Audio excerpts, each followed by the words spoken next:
pendeta yang bertanya itu berdiri lagi lalu berkata, Hei Ali, jika yang kau katakan itu benar, coba sebutkan nama 6 orang yang menjadi pembantu-pembantu raja itu. Imam Ali radhiyallahu anhu menjawab, kekasihku Muhammad Rasulullah Shallallahu Alaihi Wasallam menceritakan kepadaku bahwa 3 orang yang berdiri di sebuah kanan raja, masing-masing bernama Tamblika, Miksalmina, dan Miklaslimina. Adapun 3 orang pembantu yang berdiri di sebelah kiri, masing-masing bernama Martelius, Casitius, dan Sidemius.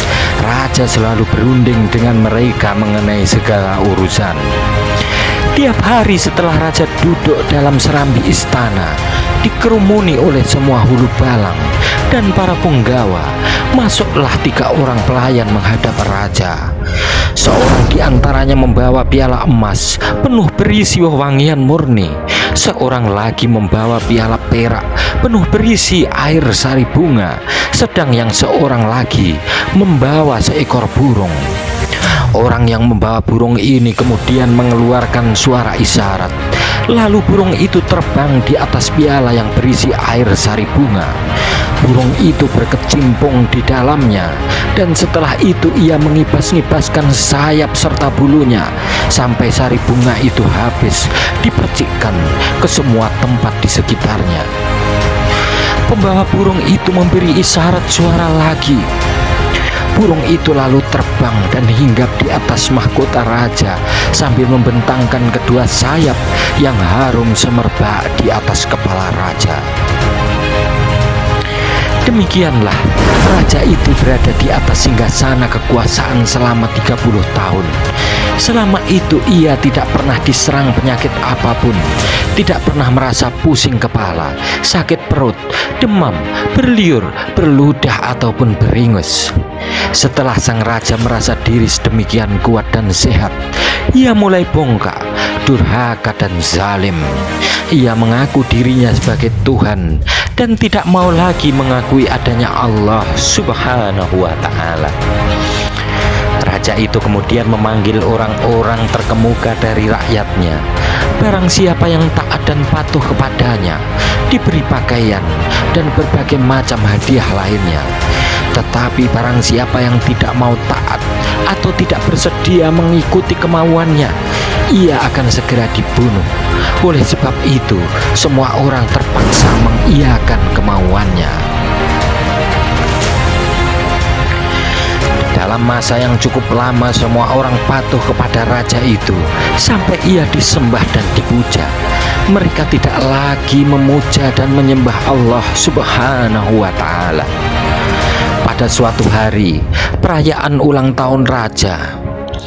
Pada suatu hari, di perayaan ulang tahunnya, raja sedang duduk di atas singgasana mengenakan mahkota di atas kepala.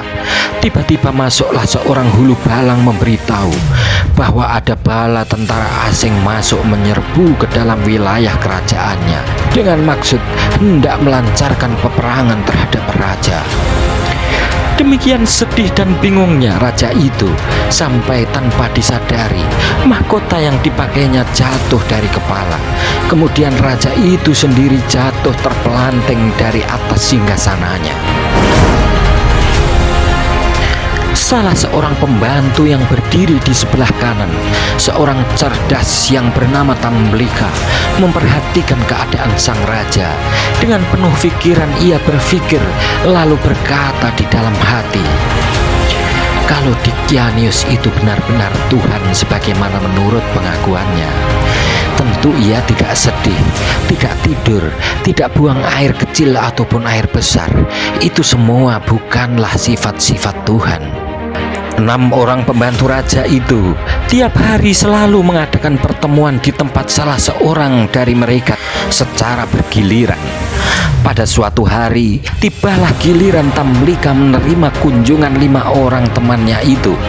Mereka berkumpul di rumah Tamblika untuk makan dan minum. Tetapi Tamblika sendiri tidak ikut makan dan minum. Teman-temannya lalu bertanya, "Hei Tamblika, mengapa engkau tidak mau makan dan tidak mau minum?" Teman-teman, sahut Tamlika, hatiku sedang dirisaukan oleh sesuatu yang membuatku tidak ingin makan dan tidak ingin minum, juga tidak ingin tidur.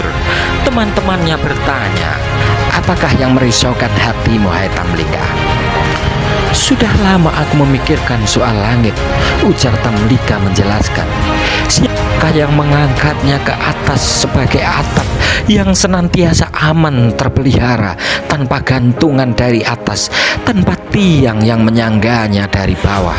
Siapakah yang menjalankan matahari dan bulan di langit itu? Siapakah yang menghiasi langit itu dengan bintang-bintang bertaburan? Kemudian kufikirkan juga bumi ini. Siapakah yang membentangkan dan menghamparkannya di cakrawala? Siapakah yang menahannya dengan gunung-gunung raksasa agar tidak goyah?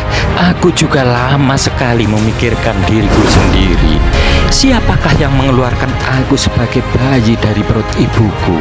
Siapakah yang memelihara hidupku dan beri makan kepadaku? Semua itu pasti ada yang membuat, dan sudah tentu bukan Dicanius. Teman-teman Tamlika lalu bertekuk lutut di hadapannya. Dua kaki Tamlika dicium sambil berkata, "Hei Tamlika, dalam hati kami sekarang terasa sesuatu seperti yang ada di dalam hatimu. Oleh karena itu baiklah, engkau tunjukkan jalan keluar bagi kita semua." "Saudara-saudara," jawab Tamlika, "baik aku maupun kalian tidak menemukan akal selain harus lari meninggalkan raja yang zalim itu, pergi kepada Raja Pencipta langit dan bumi." Kami setuju dengan pendapatmu, sahut teman-temannya. Tamlika lalu berdiri, terus beranjak pergi untuk menjual buah kurma, dan akhirnya berhasil mendapatkan uang sebanyak 3 dirham. Uang itu kemudian diselitkan dalam baju, lalu berangkat berkendaraan kuda bersama-sama dengan 5 orang temannya. Setelah berjalan 3 batu jauhnya dari kota, Tamlika berkata kepada teman-temannya, "Saudara-saudara, kita sekarang sudah terlepas dari raja dunia dan dari kekuasaannya. Sekarang turunlah kalian dari kuda itu dan mari kita berjalan kaki. Mudah-mudahan Allah akan memudahkan urusan kita serta memberikan jalan keluar." Mereka turun dari kudanya masing-masing, lalu berjalan kaki sejauh 7 farsak sampai kaki mereka bengkak berdarah karena tidak biasa berjalan kaki sejauh itu. Tiba-tiba datanglah seorang pengembala menyambut mereka. Kepada pengembala itu mereka bertanya, "Hei pengembala, apakah engkau mempunyai air minum atau susu?" Aku mempunyai semua yang kalian inginkan, sahut pengembala itu. Tetapi kulihat wajah kalian semua seperti kaum bangsawan. Aku menduga kalian ini pasti melarikan diri. Coba beritahukan kepadaku, bagaimana perjalanan kalian itu? "Ah, susah sekali orang ini," jawab mereka. "Kami sudah memeluk suatu agama. Kami tidak boleh berdusta. Apakah kami akan selamat jika kami mengatakan yang sebenarnya?" Ya, jawab pengembala itu. Tamlika dan teman-temannya lalu menceritakan semua yang terjadi pada diri mereka. Mendengar cerita mereka, pengembala itu segera bertekuk lutut di depan mereka, dan sambil mencium kaki mereka, ia berkata, dalam hatiku sekarang terasa seperti ada yang ada dalam hati kalian. Kalian berhenti sajalah dulu di sini. Aku hendak mengembalikan kambing-kambing itu kepada pemiliknya. Nanti aku akan segera kembali lagi kepada kalian. Tamlika bersama teman-temannya pun berhenti. Pengembala itu segera pergi untuk mengembalikan kambing-kambing gembalanya. Tak lama kemudian, ia datang lagi berjalan kaki, diikuti oleh seekor anjing miliknya. Waktu Imam Ali cerita sampai di situ, pendeta Yahudi yang bertanya melonjak berdiri lagi sambil berkata, "Hai Ali, jika engkau benar-benar tahu, coba sebutkan apakah warna anjing itu dan siapakah namanya?" "Hai saudaraku Yahudi," kata Ali bin Abi Thalib, kekasihku Muhammad Rasulullah Shallallahu Alaihi Wasallam menceritakan kepadaku bahwa anjing itu berwarna kehitam-hitaman dan bernama Khidmir. Ketika 6 orang pelarian itu melihat seekor anjing, masing-masing mereka saling berkata kepada temannya, "Kita khawatir kalau anjing-anjing itu nanti akan membongkar rahasia kita." Mereka meminta kepada pengembala supaya anjing itu dihalau saja dengan batu.